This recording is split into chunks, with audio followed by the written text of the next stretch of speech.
সালাম তার মৃত্যুর সময় জিজ্ঞেস করেছিলেন, ও আমার সন্তানেরা, আমার মৃত্যুর পরে তোমরা কার ইবাদত করবে, কার গোলামি করবে? তারা জবাব দিলেন, ক্বালু না'বুদু ইলাহাকা ওয়া ইলাহা আবাইকা ইব্রাহিমা ওয়া ইসমাঈলা ওয়া ইসহাকা ইলাহাও ওয়াহিদান ওয়া নাহনু লাহু মুসলিমুন। নিঃসন্দেহে আমরা ইবাদত করব, গোলামি করব আপনার রবের, আপনার পিতার রবের, এবং আল্লাহর ইবাদত করব।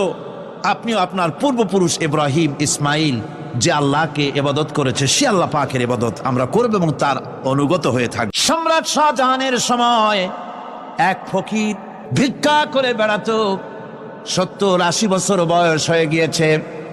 এক লোক বলছে, সারা জীবন তো